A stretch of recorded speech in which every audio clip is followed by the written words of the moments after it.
यानी कि averages find out करना, जिसमें मीन मीडियन मॉड आ जाएगा। स्टैंडर्ड डेविएशन हम पढ़ेंगे। स्टैंडर्ड डेविएशन में जो एवरेज परफॉर्मेंस है उसको हम जीरो शुमार करते हैं, और अगर एवरेज से कम परफॉर्मेंस आ रही है तो -1 -2 -3 से इम्प्लाई होगा, और अगर एवरेज से अच्छी परफॉर्मेंस आ रही है तो +1 +2 +3 से हम इसको शो करेंगे। इसके अलावा स्टैंडर्ड स्कोर्स, जिसमें हम कुछ स्टेटिस्टिकल फार्मूलाज लगाते हैं, परसेंटाइल और डिसाइल्स, इस तरह से विद इन ग्रुप नॉर्म्स के जो हम कंपैरिजंस ड्रॉ करते हैं वो इस तरह से हम करते हैं। हमारी जितनी जो डिफरेंट साइकोलॉजिकल टेस्ट हैं उनके आखिर में अपेंडिक्स के अंदर जो नॉर्म्स हैं वो गिवन होती हैं, और वो इन्हीं में से ही किसी एक फॉर्म में दस्तियाब होती हैं या एक से ज़्यादा तरीके से दस्तियाब होती हैं, जैसे टी स्कोर्स भी होंगे और परसेंटाइल रैंक्स भी होंगे। परसेंटाइल रैंक क्या होता है? परसेंटाइल रैंक का मतलब है कि हमने कोई टेस्ट एडमिनिस्टर किया और परसेंट का मतलब होता है 100 to divide the data into 100 equal parts, और उसमें ये बिल्कुल ऐसे एग्जांपल आएगी कि एक टेस्ट के अंदर आपके मार्क्स आए हैं 87 आउट ऑफ, यानी 100 आपके में से आपके 87 मार्क्स आए हैं, तो देखने में तो बहुत अच्छे मार्क्स लग रहे हैं, but where you stand in the whole class. अब होल क्लास में आपका परसेंटाइल रैंक आया है मसलन 10, तो अब हमें ये पता चला है कि बेशक आपके 87 मार्क्स आए हैं, लेकिन टेस्ट इतना इजी था कि only 9 people got lesser than your marks, यानी आप 10वें नंबर पर खड़े हैं, पीछे से आपके पीछे 9 लोग हैं, बाकी सब लोग आपसे आगे हैं। ठीक है, इसी तरह अगर आपके 87 मार्क्स आए हैं और आप 95th परसेंटाइल पर हैं, तो इसका मतलब ये है कि सिर्फ 5% जो लोग थे उनके आपसे ज्यादा नंबर है, बाकी सब क्लास के आपके पीछे नंबर हैं। अब बेशक आपके 50 मार्क्स आए हैं 100 में से, और देखने में लग रहा है कि आपने तो बड़े थोड़े नंबर लिए हैं, लेकिन आपका परसेंटाइल रैंक 97th आ रहा है, तो अब अंदाजा हो रहा है कि टेस्ट इतना डिफिकल्ट था कि सिर्फ 3% लोग ऐसे थे जिन्होंने आपसे अच्छा परफॉर्म किया, बाकी 97% लोगों के आपसे भी कम नंबर आए हैं। तो अब हमें रिलेटिव परफॉर्मेंस की समझ आ रही है। ये काम होता है परसेंटाइल रैंक्स का। परसेंटाइल रैंक्स यूज होते हैं जितने भी एमकैट के एग्जाम्स हैं, गैट के टेस्ट हैं, या इस तरह से जितने भी कंपैरेटिव एग्जाम्स हैं ना, उनके आखिर में हम ऐसे ही ड्रॉ करते हैं, और उसमें से जो जिस तरह से एमकैट के एग्जाम्स हैं तो उन्होंने फर्स्ट 20 की लॉट पिक करनी होती है, मसलन 80th परसेंटाइल से लेकर 100th परसेंटाइल तक के लोगों को पिक करने और बाकियों को उन्होंने डिस्कार्ड कर देना, चाहे कि वो भी गुड परफॉर्मर्स थे, लेकिन उनको शामिल नहीं किया जाएगा। तो परसेंटाइल रैंक्स हमें रिलेटिव परफॉर्मेंस बता देते हैं। अदरवाइज यहाँ पर जैसे लिखा हुआ है, it can be stated that 30% of the group fall below this persons rank, बाकी जो हैं वो इससे कम उनके मार्क्स आए हैं 30th परसेंटाइल का, ये मतलब है बाकी फॉल बिलो है।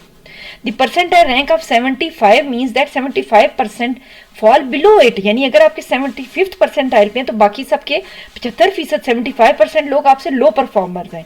तो इस तरह से हमारे पास एक अच्छा ड्रॉ हो जाता है। अच्छा, इसी तरह से जिस तरह से ये परसेंटाइल है ना, जिसमें हम 100 इक्वल पार्ट्स में डिवाइड करते हैं डाटा को, तो डिसाइल में हम 10 इक्वल पार्ट में, डेका का मतलब होता है 10, to divide the data into 10 equal parts. तो अब कौन से वाले n/10th, यानी हमने 10 पोर्शंस में डिवाइड कर लिया हुआ है। बाकी ये सारी बात मिलती जुलती ही है कि आप कौन से डिसाइल रैंक में फॉल करते हैं। जो उससे बिलो आ रहा आपका शो हो रहा है, वो आपसे बिलो एक तरह से पता चलता है कि परफॉर्मर्स लोग कितने हैं, आपसे नीचे के लोग कितने हैं। तो इस तरह से इसकी हमारे लिए इंटरप्रिटेशन आसान हो जाती है।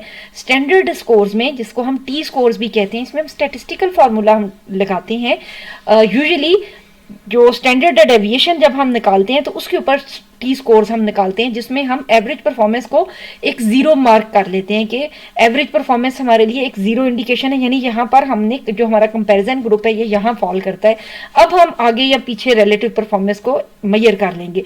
The mean is taken as 0 point. वो हमारा जैसे इस्लामाबाद में एक 0 पॉइंट है ना, कि जहाँ से एवरेज डिस्टेंस हर लोकेशन की एक जितनी नजर आती है, एक पॉइंट बना लिए, इसी तरह मीन हमारा एक एवरेज परफॉर्मेंस 0 पॉइंट है। और standard scores are given as plus और माइनस, उससे कितना आगे हैं और उससे 0 से कितना पीछे हैं, ये स्टैंडर्ड डेविएशन के ऊपर बनाए जाते हैं। यानी हम अरिथमेटिक मीन निकालते हैं, अरिथमेटिक मीन का वो जिस तरह अंडरस्कोर का फार्मूला है, स्टैंडर्ड डेविएशन निकालते हैं, स्टैंडर्ड डेविएशन के बाद इस तरह से ये जी स्कोर का फार्मूला है, जिसमें एक्स जो आपका नंबर आया है, वैल्यू है आपकी, मीन जो आपका हमने समझ लें कि इसके अंदर हमने मीन जो हमारी एवरेज परफॉर्मेंस आई है ओवर स्टैंडर्ड डेविएशन, जो हमारे पास इसका समझिए ये सारा हमें मीन के फार्मूला से नजर आ जाता है।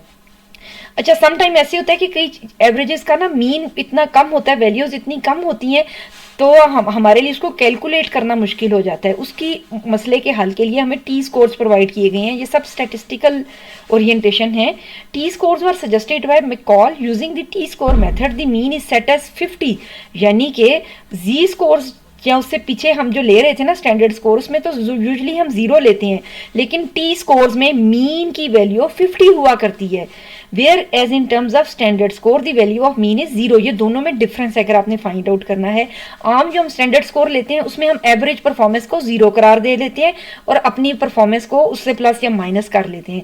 टी स्कोर्स में जब हमारे पास वैल्यूज बहुत कम या बहुत ज्यादा है तो हम ऐसा करते हैं कि हम मीन 50 करार दे लेते हैं, बाकी अदरवाइज इट्स वन वे और अदर सेम थिंग। आखिर में जो वैल्यू आती है ना कंपैरेटिव, वो बिल्कुल एक ही जितनी होती है।